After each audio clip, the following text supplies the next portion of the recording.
How big can I get my heart to be? Thought Media Network proudly presents How much love can I get flowing out of me? The Real Talk Sisters. Deep, unfiltered, soulful conversations with Reverend Dr. Pjae Stanley, Reverend Kim Andrews, and Reverend Melinda Wood Allen. How big can I get my heart to be? Join us for Real Talk on Real Issues.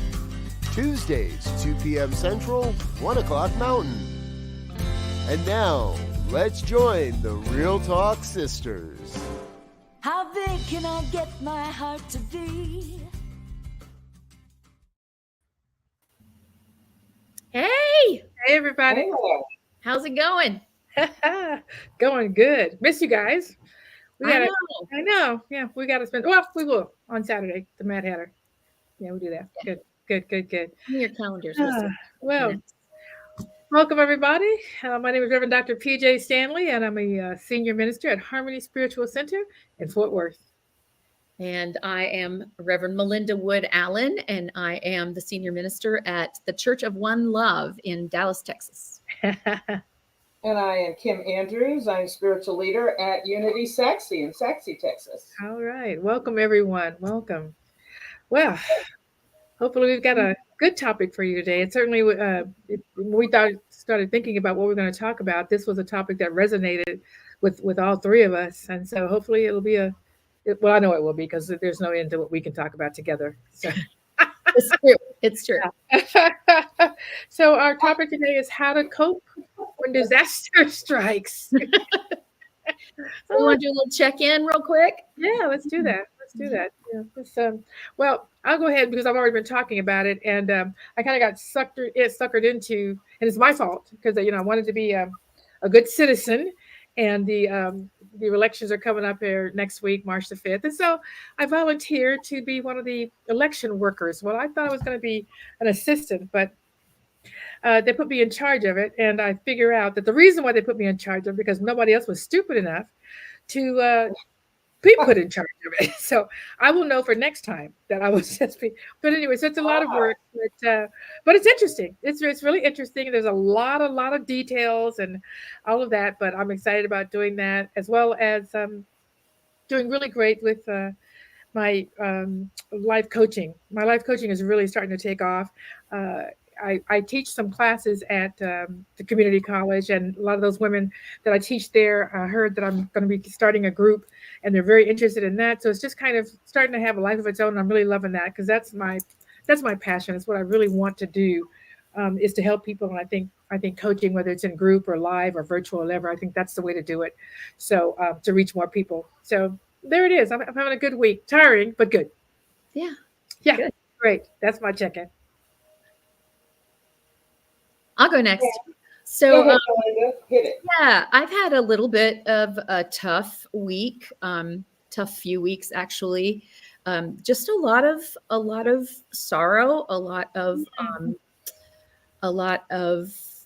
I've memorial services for people that I was close to or that I was extremely close to their family members. So a lot of sadness, not necessarily my own, but a lot of sadness, and some of it, very much my own. I feel definitely ownership and kinship over some people. Plus, sometimes, things are just, you're going to have a super, super busy week and you just go, okay, well, I'll get through it. Here are my strategies for getting through it. And then when it's something like a memorial service or something like that happens, you can't say, well, I'd rather schedule that another time. It's just the way it happens. So I was pretty overwhelmed and overworked, and what I realize is that sometimes a balanced life for me looks like, for only moments, if I'm going to be honest, looks like a Buddha statue standing still on the fulcrum of life, just more often than not, a balanced life looks like I ran way too far on this end of the seesaw, and now I got to scramble way over to the other side, probably overcorrect, come back this way a little bit, and then eventually maybe I'll find center again. So I kind of really, as far as using my energy reserves, went way to the other side. Yeah. And so this week I am taking the week off, and I'm running to the other end and just chilling for a few days, which I desperately needed. And time to sit and talk about real things and laugh with the two of you is something that actually does give me a lot of energy. So Yeah. I'm glad about today's show. I'm glad to see you. Good to see you as well. Good to see you. Oh, so what's going on with me? Yeah. So life is good and life is challenging at the same time. Yeah. And, but a lot of wonderful, wonderful things going on. And I'm having to shift a little bit because something else has just kind of made its way into life and into my psyche. And so, I do believe that there's a spiritual answer to all things. Absolutely. And so what I'm sitting with now is what does that look like for me, and changing some habits maybe, and expanding some self-care in one area, maybe in different areas, and wrapping my head and my heart around some things. And it's been really uh, interesting. And I think that's why this topic came up for me today, Okay. because it's real time for all of us. And you know no matter what your disaster is, Yeah. um, uh, we get to shift if we want, let's put it that way. Yeah. Yeah. And yeah, I'm looking forward to this topic, and I think it can actually be something that we need more than one afternoon, 1 hour to talk about, Probably. Yeah. Yeah. Yeah. because I think it is a deep topic, and I think it does take quite a bit of thought and work and introspection and a whole lot of stuff, a whole lot of shifting in order to get to a certain place with it. I won't call it a good place. I'll say a Right. certain There's place. a peace with it or something. Yeah. Just. Yeah, to make our peace with things. Yeah. Mhm. Yeah. It is what it is. Yeah. Yeah. So how do we cope? And I think for me, disaster can look like different things. That was what I was going to say is first you Yeah. have to What define is it? what is is a disaster. Yeah. And Yeah. I think I probably define disaster differently now than I would have 5 years ago. Mhm. Um, Maybe before last week, I would have described it differently then. Uh, because our perspective shifts as Absolutely. life Yes. happens, and as we grow, and as we get more grounded, Yeah. as we expand, then our definitions of things change. And yet, there are still some things that make us feel like the rug's been pulled out from under us, right? Correct. And we don't know what solid ground feels like anymore. Yeah. And whether it's for 5 minutes, 5 hours, 5 days, 5 weeks, 5 months, 5 years, Yeah. I right? love that you put that time frame on it, because we simply want to say, well, I'll be back to myself in a couple of days or a couple of weeks. But each disaster, each thing that you're involved in takes its own time. Whatever that is. So we can't say, because we don't know all the places in our heart and our mind where that has reached, and what that has affected, and going forward, how that affects who we see ourselves as being, and a number of things. And so it's very difficult. And a lot of people will say things like, oh, well, are you still dealing with that, or you're not over that? Or even with yourself, you're thinking, why am I still dealing with that? I should be.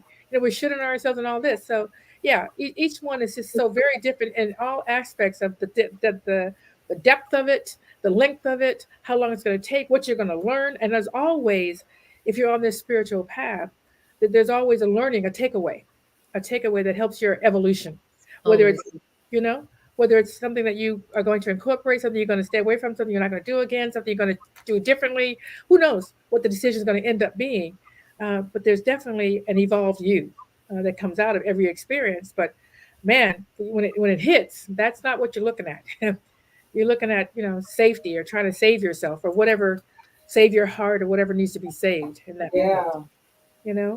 Yeah. So, And I think in one of the first things that looking back at how the definition of disaster has changed in my life, is Yeah. that there was a time when it took a lot more to knock me off my feet. Okay. And so I think one of the first coping strategies is to have that, to ask that question, wait a minute, okay, I know I just got a punch to the gut, but is this a real disaster? Yeah. Right. You know, because sometimes just shifting your perspective to, you know, in the whole scheme of things, it's not disastrous. Yes, I'm going to deal with my feelings around it. Yes, I'm going to take what action is required. Yeah. But first of all, am I catastrophizing? Yeah.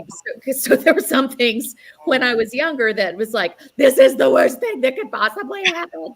And, you know, and of course I laugh now when I hear people say That whole hand to the forehead. I love that. that could possibly happen. And it's like, really? Have you thought that through? Because there's a lot of worse things I can think of that could happen. And so, you know, now I have that voice inside myself to go, wait a minute, you know, how serious is this? And also, this is a really important question to ask. Is it my disaster or does it belong to someone else and I'm trying to take it on? Good. That's a good question. Which doesn't mean that I don't want to be there to support someone else. Yes. But knowing what's truly mine to do, my business, and what's not is really important. Very much so. Especially for those of us who have the empathy. If you're an empath, you tend to take on what other people's feelings are, and you know, so compassion is correct. Compassionate action is correct, but jumping down into the hole with the person whose catastrophe it is when it's not really ours is not helpful to us or anyone else. Yeah. And I think, you know, because I was thinking of this in the last few days, even if it is serious, do I want to hold it as a catastrophe? Yes. Or a disaster? Right. Or can I hold this as something new for me to deal with, something new for me to figure out what is mine to do, and if so, what is that for me to do? Yeah. And can I perhaps I choose to hold it differently, not as a disaster, not as something that's going to take me under, but that as something that I can bring my full divine self to. Yeah. And that knowing that in actuality, there is nothing bigger than my divine self. Yeah. And I'm going to hold this differently than I would have 5-10 years ago. Absolutely. And so how do I want to step forward with that knowledge? What does that look like in actuality as I live this? Absolutely. What does that look like? So I thought about, okay, so that means I'm not going to jump and call everybody and say, oh my God, this is what happened. And continue to talk about and catastrophize. Yeah. And what if anything needs to change about my spiritual practice?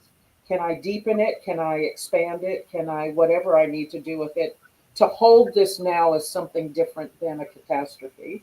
Yeah. Because 5 minutes ago, this was a catastrophe. Now I want to hold it as something else. Right. Right.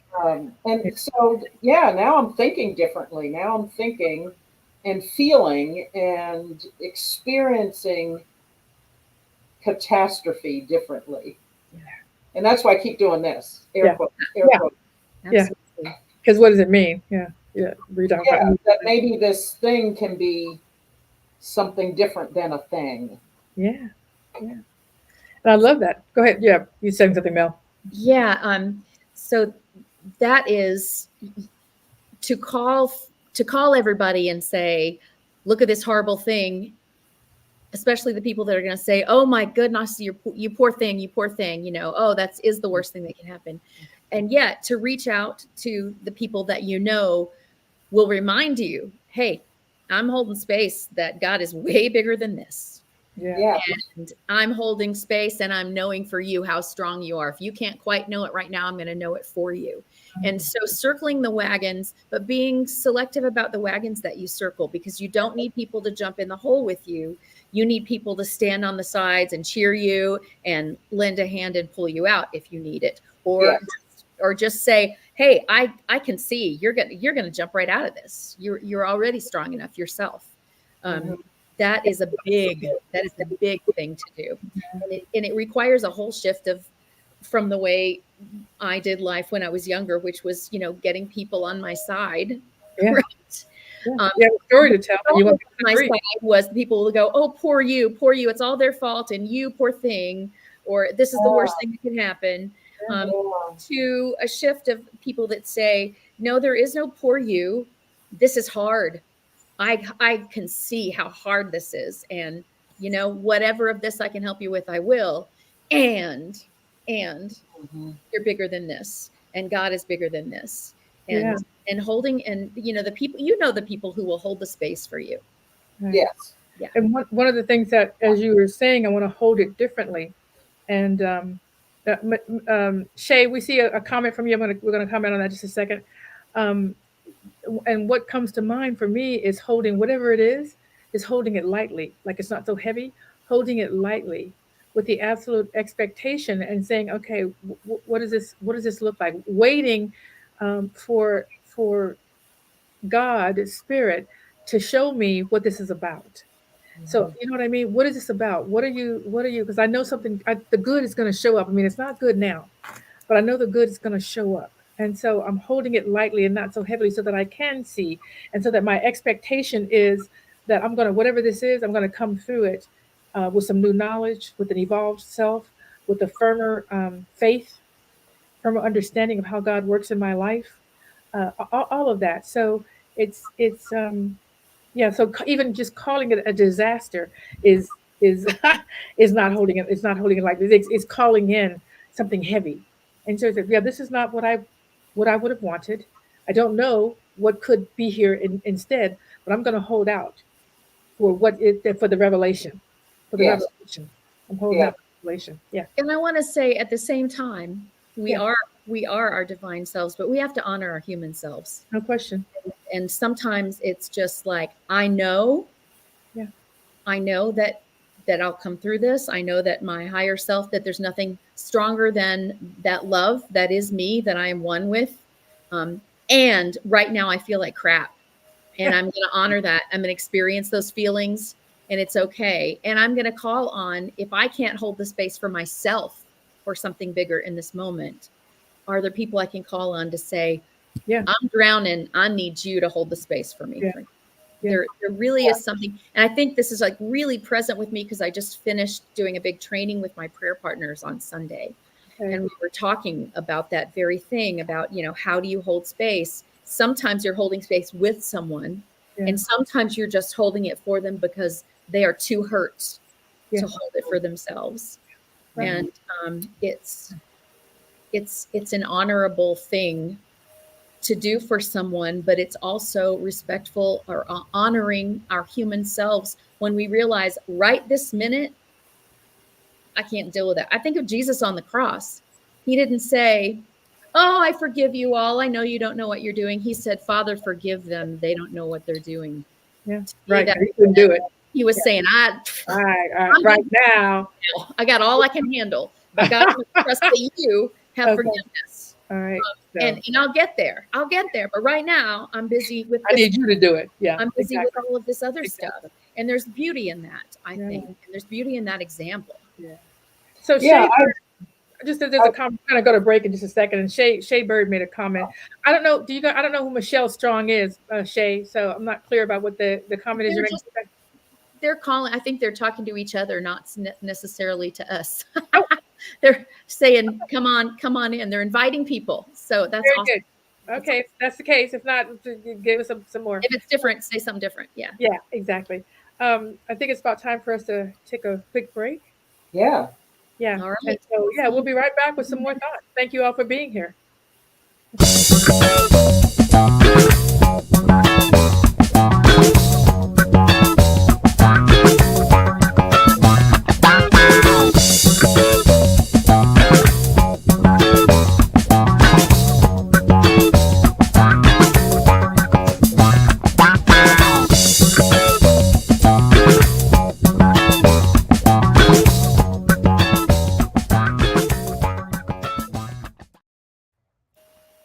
Hey. All right.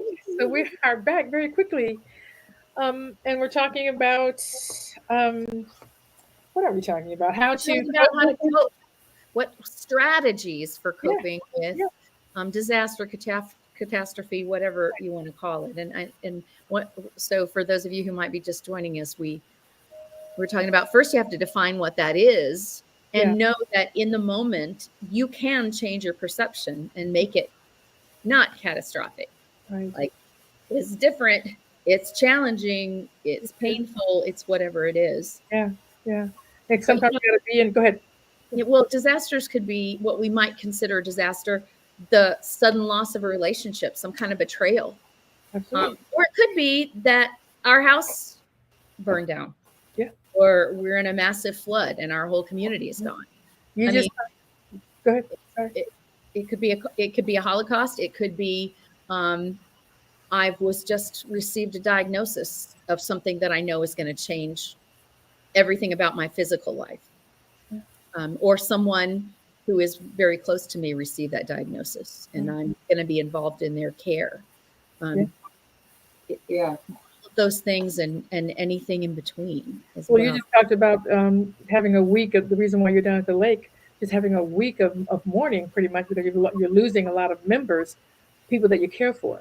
And so, while not a disaster in terms of a Holocaust, it's a disaster in your life that just people are leaving, and it's a lot. There's a lot of loss in one. So just the sudden loss of people, the acknowledged loss, even though you know someone's getting Even near. expected. Yeah, even if it's expected, when it comes, it still is a loss. And so I think when we're talking about disasters, it's some sort of heavy thing in your life, some sort of loss, something heavy. You mentioned a divorce, a sudden divorce, or divorce unexpected, or maybe it's not unexpected, just Mhm. just unwilling to face it. And so finally, something you have to face something that's been coming, and that's not something you want to do. So it's just there's so many ways to describe it, but the point is creating some coping mechanisms, and I not even I don't think creating is the word I'm looking for. It's acknowledging, recognizing, Bringing in bringing some, in, getting allowing. to Yeah, that solution, getting into the Yeah. solution. Yeah, I think so. I've learned to allow myself time to grieve whatever was before, because now with most disasters, crises, whatever, then life has shifted. yes, Yes, It's no longer like it was before, even if it's that we are just different, yes, because we have had to shift. And yes, so life as we knew it has now has changed, yeah. It no longer sometimes exists. dramatically. And Yeah, so I have learned to give myself that time to go ahead and grieve, cry, whatever it is, journal, write, let it out some kind of way. And that's part of that helps me get back to that place where I'm feeling like there is nothing bigger than my divine self. But right. I have to, yes, honor my humanity, and say, yes, there's a part of me that's feeling something very deeply right now, and I need to pay attention to that. Yeah, And as soon as I give myself time for that and I let it run through me, then you start to feel yourself rise again. yeah, exactly. Um, and that might be a cyclical thing. You might need to go back as you journey through this into that space again, and then venture back out. And then you might have to go back, and who knows, maybe sometimes we don't go dip as far down, and sometimes we dip really low. Yeah, Doesn't mean anything's wrong with it. Doesn't mean it's bad. It doesn't mean you're not coping well. It means you are taking care of yourself fully, I think.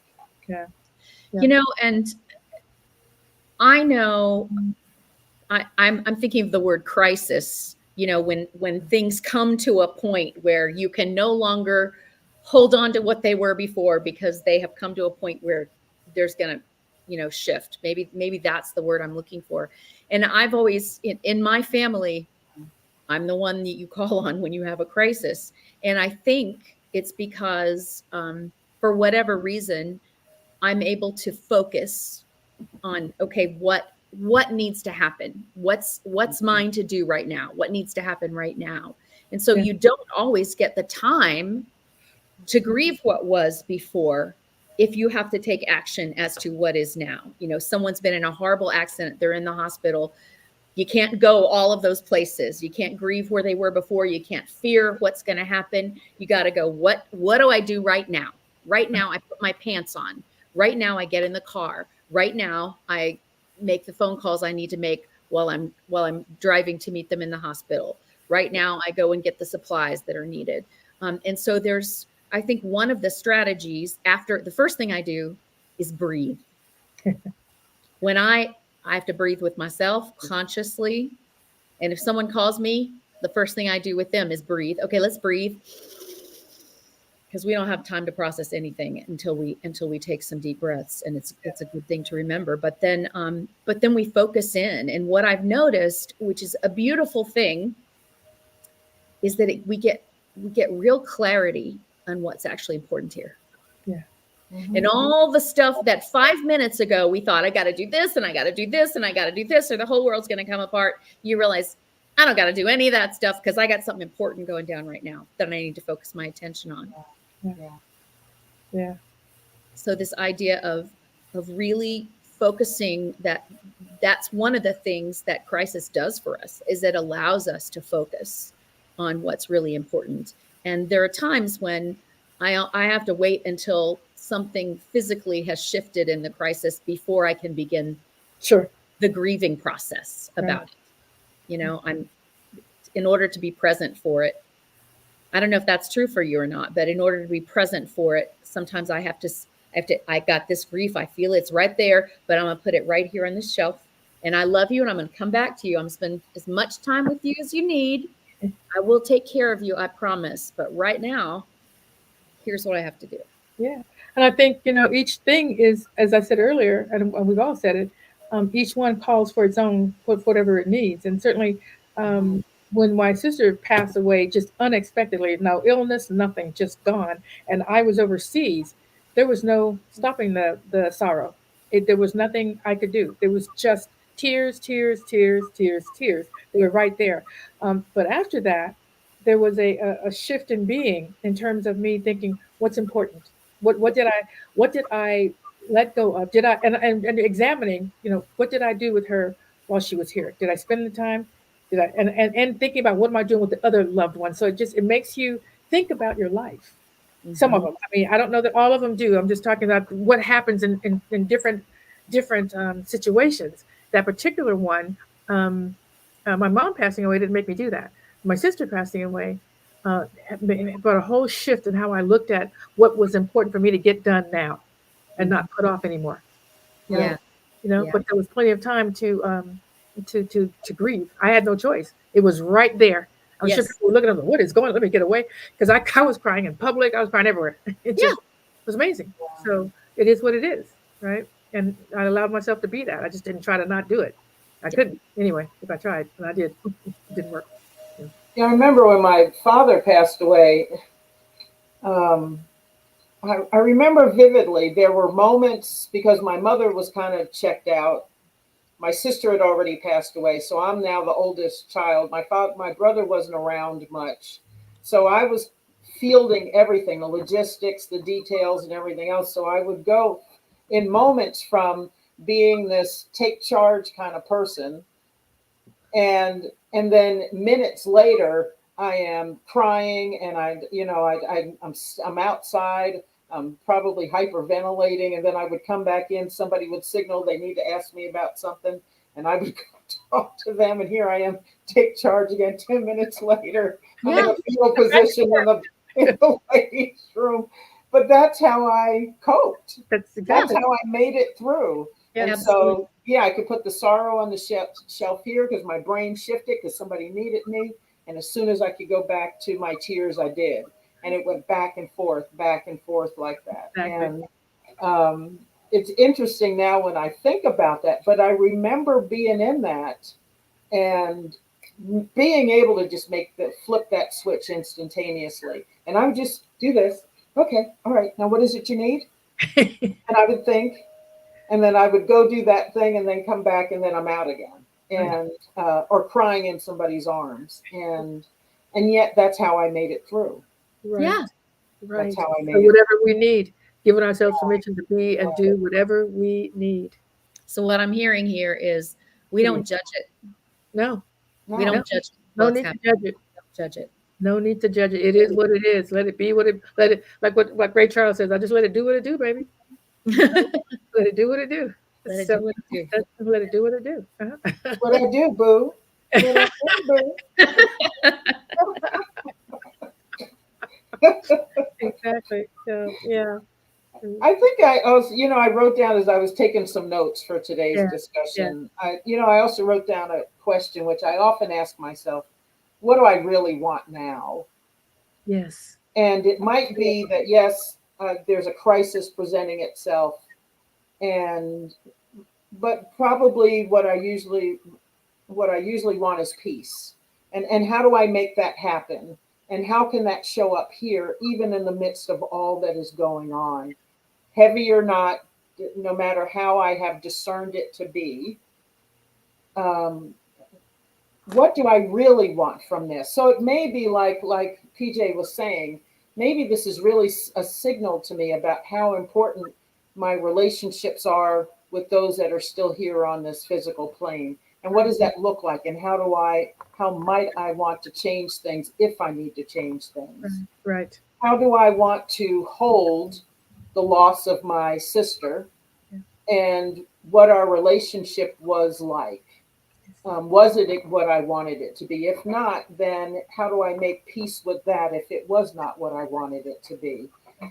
And really think about that. And I might not have all the answers, and I might not be able to execute it all now, but at least I'm beginning to get clear again about what's important right now. Right. And what's important to me, what's important to my heart. Exactly. What's important to me as I move forward, and what does moving forward look like? Exactly. What does moving forward look like? Exactly. Sometimes it is just flipping the switch in our heads, right? Or going from head to heart. Sometimes it is, like Melinda said, things that have to be done because there's an emergency right now, and I have got to execute some things. Yeah. And so, yes, I know my heart is hurting, and yet I need to take my hurting heart with me as I execute. Yes. Yeah. And I think what does that look like? Yes. Yeah. Yeah. And I think part of being who we are, the kind of women, people adults that we want to be, I'm just not okay with allowing myself just to fall apart and not take care of business. I mean, even in the midst of disaster and real pain and hurt, things need to be done. I'm not the only one hurting. I'm not the only one in the room. I'm not the only one that has something. You know what I mean? So it's not all about me. Yes, I have to take care of me, but it's not all about me. There are other people that are hurting as well, possibly in this situation, or other people that need things to happen. And so my whole life can't just fall down. I don't want it to. That it could, but that's not who I want to be. And so I simply won't allow it. And so I don't know. I'm not really sure what I'm saying about that, but that's just a piece of it that I know. Because I think about people who just let it all go, and there's no judgment there. I'm just saying I know there are people who just can let it all go. That's just not who I am. It's neither good nor bad. It just is. And that's what I was saying about focus. A crisis can bring you into, okay, what needs to be taken care of? Because you don't want to you don't let your life fall apart. But what does that mean? Does that mean that you go through your calendar and every little frivolous appointment that you have to keep? No, it does not. It means, get the mortgage paid. Make sure the animals are taken care of. In my house, that's a big thing. Make sure there's somebody to feed and, and make sure your animals are okay. It means different things, but it doesn't mean every small detail. It means get the big things taken care of. Done. Get the love done. Get the love done. I mean, love doesn't fall down. You have to, you know what I mean? Yeah, absolutely. Absolutely. And, and there are people who run, and yes, I don't have to have a judgment about that. Whether they run physically, they just don't show up, or whether they run emotionally, just like there but not there, or just do the whole meltdown and completely useless, on the physical plane. And that's not me. It's never been me. And I don't know if that's something that I can say is because of my work, or if it's because of my kind of who I am, how I was born. Probably a combination of the two. Yeah. But And that's our life is. I mean, it's a combination of all the things we've been and done and experienced and all of that, so. and Yeah. whatever we came in here with. Yeah, whatever we came in here with. So, I mean, and then we make decisions along the way. And so I think, having these experiences, whatever we're calling the catastrophe, sadness, pain, whatever they are, they're experiences. But I think the evolution comes when we examine them. When we say, what's this about? Like you just said, Kim, both of you just said, what do I want to do with this? How do I want to come out of this? What changes, if necessary, do I want to make? What is this saying about me? What has this said about me? And do I like that about me? Whatever has happened, what it's saying, and you know what I mean? And I didn't. That's not who I thought I was. That is exactly who I thought I was. A number of things come out of it, but you get to examine it, how you come through it, and say, "Oh, I'm gonna," because I really thought that I had faith, but I didn't call on God at all in this, and I'm surprised sometimes when I'm in a situation, and that's how I get through that. I didn't actually say, George, what's happening? Just call love in now. Just call it in. So what's help me. And I'm doing more of that. I don't know if it's age or what, but I'm doing so much more of that because love is so good at handling it. So good at handling it and really bringing peace to my heart. So that's one of the things that happens when a coping mechanism is calling love in, and I'm calling love God, love, spirit, whatever. But calling love in, that's I love that. Yeah. And I often pose that question to my community on Sundays when I'm doing my message, is to ask, what would love do now? How can I show up as love in this moment? Correct. And what might that look like? Because I might not know the answer. And if it's a challenging situation, then it is a different level of love, perhaps, or another aspect of love that I'm not used to showing up in that. Yes. And so I got to ask in prayer, what is that? And maybe it's standing there in the moment in front of someone or in front of a situation saying, all right, what's this look like? What's it sound like? Yeah. Yes. What do I do, if anything? Yes. And wait for that inspiration and then move with that. Yes. What does love look like now? Because love ain't looked like this before. It hasn't looked like it before. So we don't know where you're going with this, but okay. But yeah. I'm going to stand in the truth and know it's going to be all right. I'm saying yes, and I'm willing. Yeah. But guide me here. Yeah. Yes to what? Yeah. Exactly. Yeah. Yes to what is the question. Yeah. Exactly. So a story comes to mind that was really profoundly life-changing for me. I was fairly young. I was probably maybe say it was 2002. So I was just in my mid-30s. And my husband's best friend, who was also dear, dear close friend of mine, and sang in my choir and was just one of my staunchest supporters and just an all-around really good guy, took his family on vacation in Hawaii. And he and his 9-year-old daughter were killed in a small plane crash, along with his cousin and a niece of his. Wow. And his 9-year-old daughter had been my daughter's friend as well. And I mean, Jerry, he had been Bob's business partner, and now he'd gone to law school. So he was our attorney. He worked with us in doing conferences. He sang with us in the choir. He was in my church community. We went camping together as families, and it was just a huge person in my life, and then just gone. Yes. And just kind of going through my mind, like, what was my response? First of all, the plane was missing, and we didn't know what had happened. Right. And so it was, we got the call, Jerry and Emma are missing. There are 4 people missing, but the ones that we knew were Jerry and Emma. And so what, obviously the horrible grief and the fear and what needs to happen, we need money to hire helicopters to look for them, because apparently they don't do that for free. Wow. I never knew that before. It's exactly. Not something that was in my lexicon, So the first thing we did was, okay, how much can we contribute to that? Right. And here's the deal. I knew how to pray affirmatively. I'd been doing that for years. Right. I'd been in community for at least 12, 13 years at that point. But the only prayer I could come up with was just, please, God, please, please, please, please, please, please, please, please. And I was personifying God. And I knew I could see myself doing it. I could go, here you are begging, it's not a begging thing, but it was all I could do. Right. Correct. Make it better, make it better, make it better. Yeah. This is so not okay. Yeah. And then 4 days later, they found them. And apparently the plane crashed and they were gone on impact. And then it was, okay, what can we do? What can I do for my husband? How can I, while I'm taking care of my grief, how can I help him? Yeah.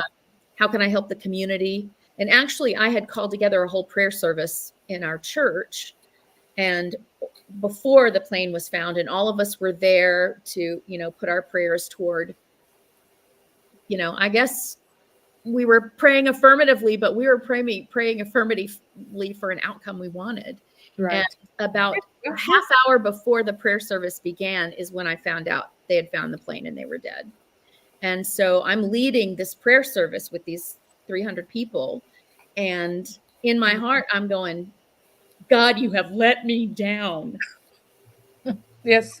And I knew that I would feel differently at some point, but at that moment, yes, I didn't get what I wanted. And it was devastating. It was just devastating.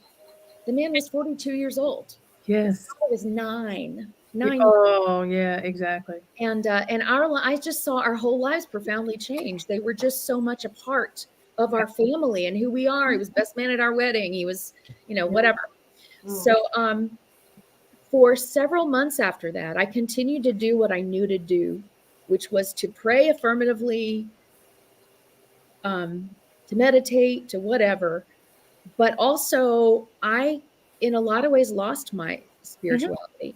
It's God can't even save somebody. Because I kept thinking, he was such an extraordinarily good person. I know you say that about people who died, but he was. Yeah. I mean, there were people out in the street where our 900-person sanctuary was full. They were full down the hallway, full in the social hall, full in the parking lot. He was that person that had touched so many lives. And it's like, how is this world better? How is this a good thing? Right. How is this a good thing? Yeah, that's a good question. That's a very good question. God, you have screwed up. I love it. Okay, it's not a good thing. Yeah, I mean, that's really. I'm being really honest. That's where I was. Exactly. Let's go ahead and take a break on that, and you come back and let us share with us where you came to. Right. We'll take a real quick commercial break.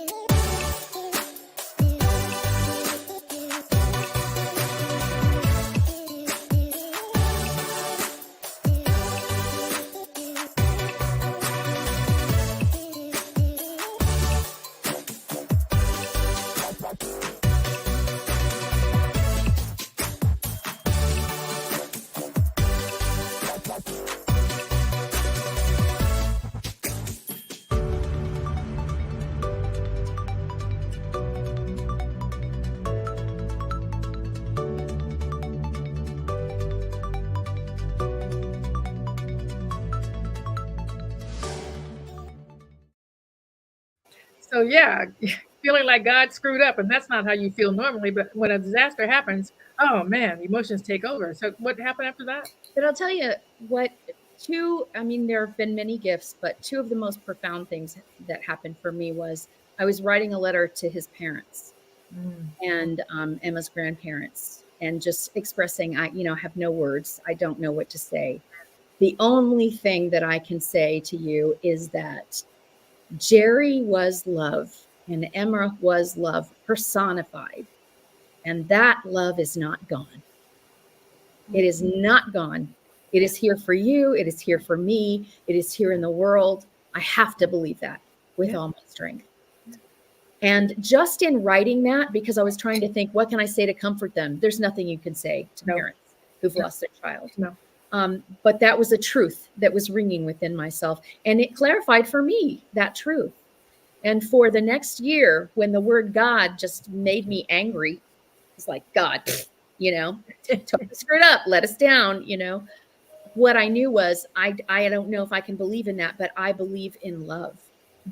I believe in the strength and power of love. I believe it's the strongest thing ever. I believe it's eternal. I believe it's infinite. I believe all of those things. And actually, y'all, my whole spirituality now, the name of my church, the way I teach, where I went to seminary is built upon really what I learned from that. And it was because I had to go deep enough inside myself to find that. Yes.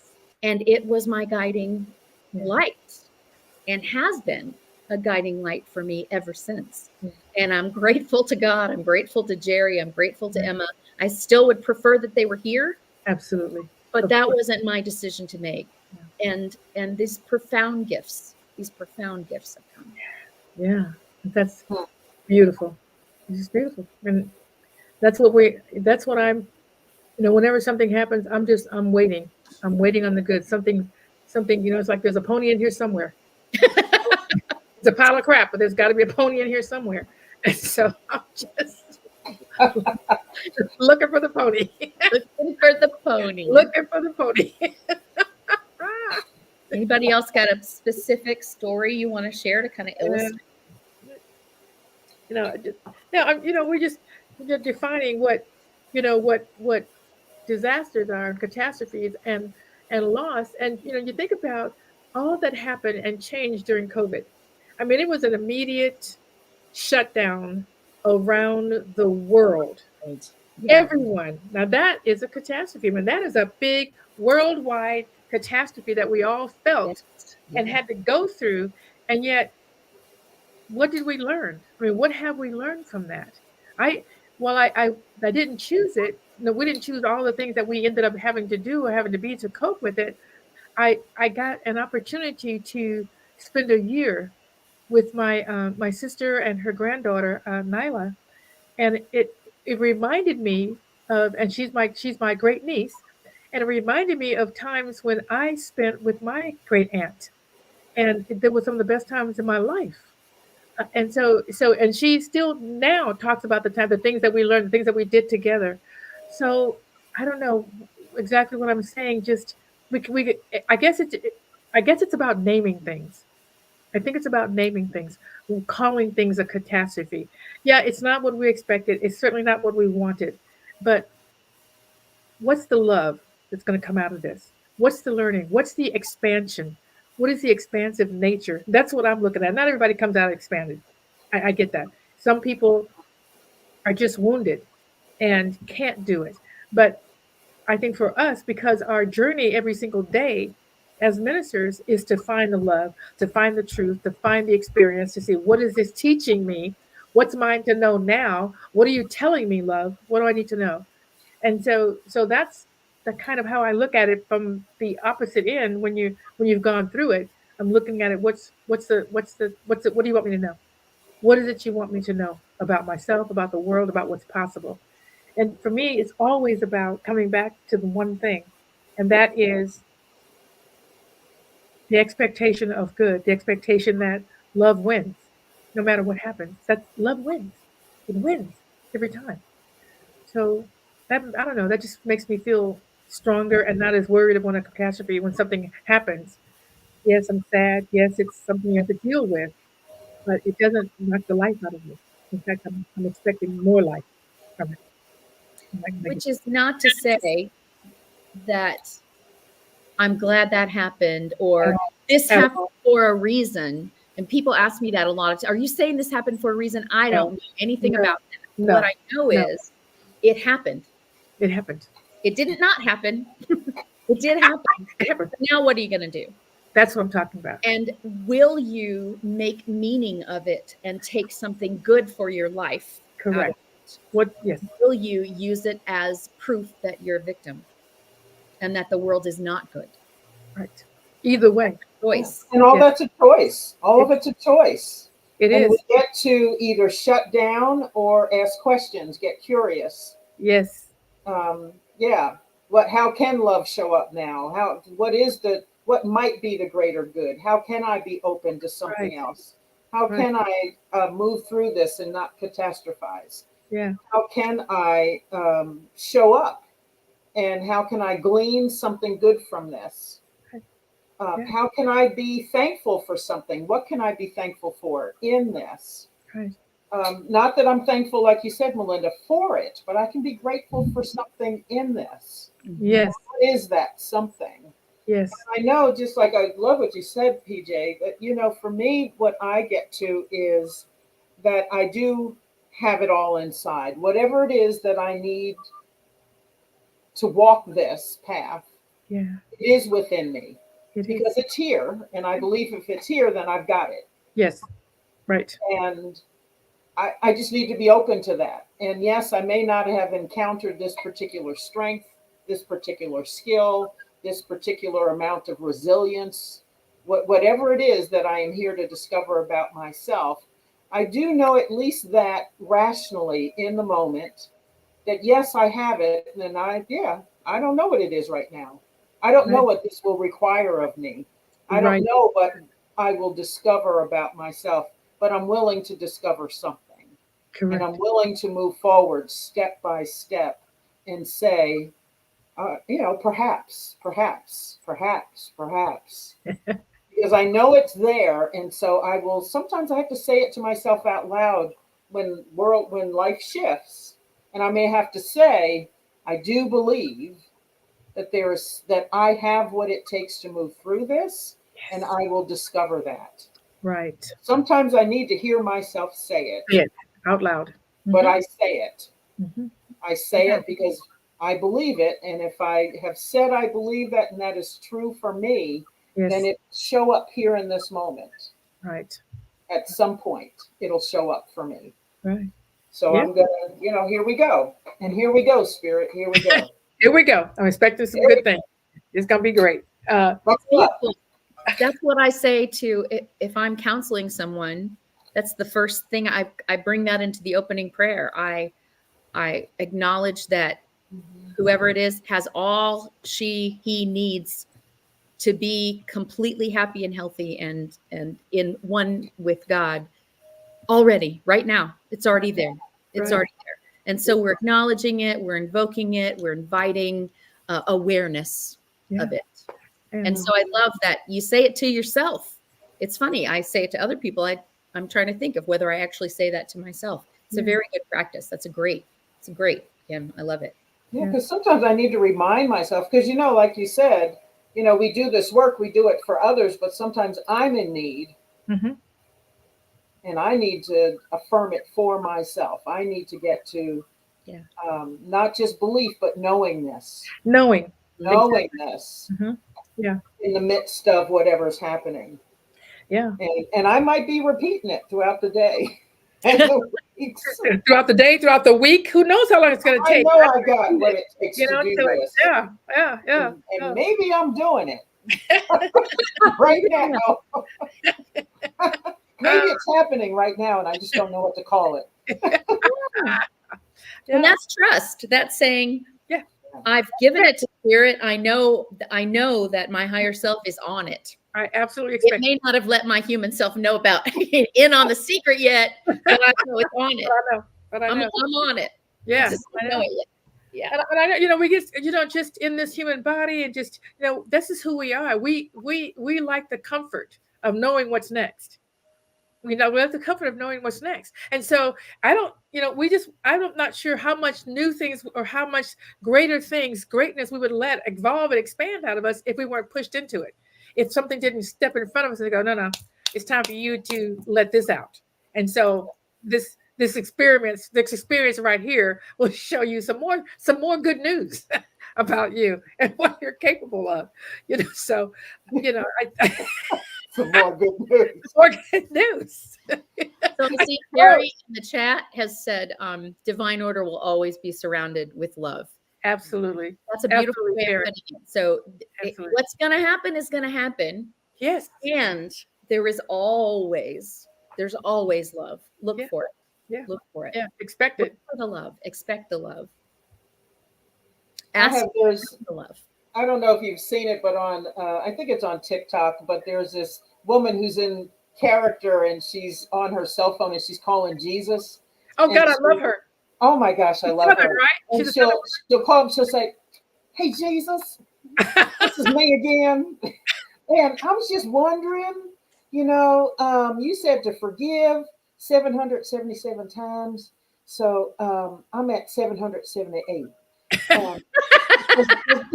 Does that mean I don't have to forgive right now? Or do I have to add in another one? And she'll go, "Oh, okay. All right. Bye-bye." I think it's funny as I heck. love her. Hey, Jesus, because she's always checking in. Hey, Jesus, it's me again.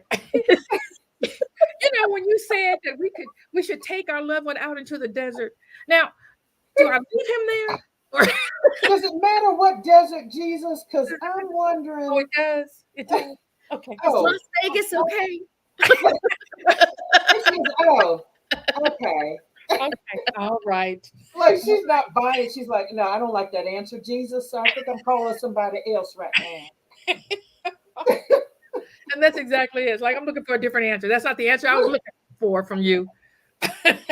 And isn't life like that sometimes? Where you think, Absolutely. because sometimes as I'm affirming, yes, I have everything. I know I have everything I need to deal with this. And then I'm going, "But Jesus, why do you trust me so deeply?" Yes. I don't know, Jesus. I wish you didn't do that. I wish you didn't so much. No, Jesus, this was not in the plan. I would prefer somebody riding in on a horse and taking care of it for me. Thank you. Thank you. That's how I saw it. Yeah. Thank you. So yeah. That's how life is. Yeah. It is. It is. And we just Jesus. I know I have it. And what is it? I know I have it. What could it possibly be right now? Yeah. Yeah. Yeah. Because especially if Jesus called me last week to do something else. Right. I had to convince myself I had. And now here I am yet again. Right. So all right. Didn't finish that? You're saying I'm not done? I think probably my meme would be, "Hey Jesus, can you call somebody else, please? I'm about worn out over here. Lose my number, Jesus." Yes. Lose it. Oh, The kitchen towel that says, "Now, God, I know you never give anybody anything more than they have the strength to handle. And so, God, I appreciate that you think I'm such a badass." Thank you. Thank you. Apparently, God thinks I'm a badass. Oh, man. Yes. Yeah. So it looks like we got 3 minutes. Any last thoughts? Time to bring it on home. No, I think just finally, everything that has happened, every individual thing. I think about as you get up to a certain age, you have more loss in your life. That's just the way it is. And if you're fortunate enough to be living to an older age, you have suffered a lot of loss. And each one of them is very different, and how you respond to it, and what happens, and what you learn from it. So how we handle disasters, I think I don't think there's any definition. There's no saying, well, if it happens, here's what you do, because each one is going to bringing out something else in you, I believe, that's going to show you some strength. It's going to show you something that you haven't accessed before. And again, I think it's just an opportunity for expansion after you've gotten over the sadness and the sorrow and everything else. It's an opportunity for expansion. So, I'm not going to call it in, nor am I going to look for it when it arrives. I understand, and I'm not as shook. I think at this age as I was when I was younger. As you mentioned, Mel, when I was younger, everything was such a disaster, and now things come, and I go, okay, well, this too shall pass, and I will be expanded. I expect that, and loved through it. So, yeah, that's my final. What you guys thinking? We got to get going. It's like a minute left. It's always the mic. Yeah. I saw that Wayne Baldwin is talking about Course in Miracles, I think. And that's the idea that love is always here, that we're not separated from it. And that actually whatever's happening is part of us too. Yeah. That it didn't happen over there and I'm not learning my lesson from it. The whole is evolving as we get into acceptance, as we use our skills to cope, as we remember love, Yeah. And call for it and provide it in the places where it's being called for. So thank you all for being here so much, and we hope to see you again next Tuesday. Thanks, Yes, thank you, everybody.